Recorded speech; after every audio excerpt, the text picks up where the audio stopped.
Operation Ganga अब operation Kaveri. नदियों के नाम पर ही क्यों रखे जाती हैं रेस्क्यू ऑपरेशन के नाम?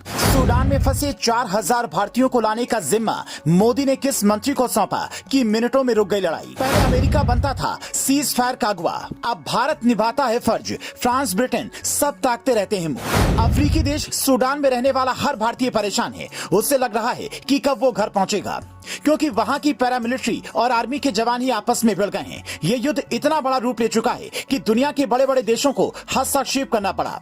यहां तक कि पीएम मोदी ने इमरजेंसी मीटिंग के बाद आधी रात को ही वायुसेना के जहाज भेज दिए। रेस्क्यू ऑपरेशन का नाम कावेरी रखा गया। ये तस्वीर उसी ऑपरेशन की है जिसे जयशंकर ने ट्वीट कर बताया। पर यहाँ ये समझना जरूरी है कि ऑपरेशन के नाम नदियों के नाम पर ही क्यों रखे जा रही हैं। तो इसे समझने के लिए आपको नदियों का महत्व समझना होगा। जब लोग यूक्रेन में फंसे थे तब मोदी सरकार ने ऑपरेशन गंगा चलाया था और अब सूडान में लोगों को निकालने के लिए ऑपरेशन कावेरी चला रही है।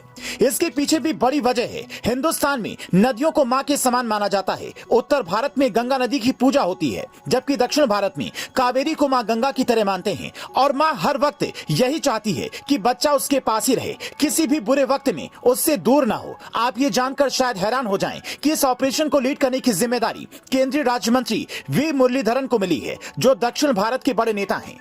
लेकिन मुरलीधरन को तभी भेजा गया जब जयशंकर ने सारा प्लान सेट कर दिया था। खुद प्रधानमंत्री मोदी ने कहा कि वायुसेना के एयरक्राफ्ट भेजो या नेवी का जहाज भेजो, लेकिन हर हाल में हमारे सारे नागरिक सुरक्षित यहां पर आने चाहिए।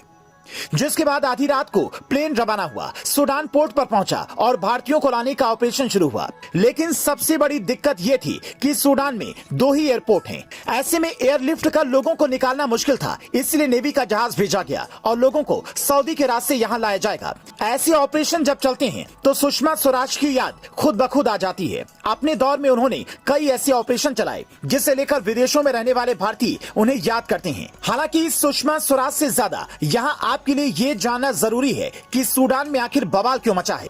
सूडान की पैरामिलिट्री फोर्स, जिसे रैपिड सपोर्ट फोर्स कहा जाता है, वो सूडान की आर्मी से लड़ रही है। सूडान की राजधानी खार्तूम, कसाला, गेडारिफ और अल कदारिफ में सबसे ज्यादा हालात खराब हैं। वहां एयरलिफ्ट इसलिए मुश्किल है क्योंकि यहां 2 ही इंटरनेशनल एयरपोर्ट हैं, समुद्र का रास्ता है। साल 2019 में सूडान की जनता ने तब के राष्ट्रपति उमर अल बशीर के खिलाफ विद्रोह कर दिया था। सेना ने तख्ता पलट किया। Commander general Abdel Fattah Burhan ने सूडान पर शासन शुरू कर दिया।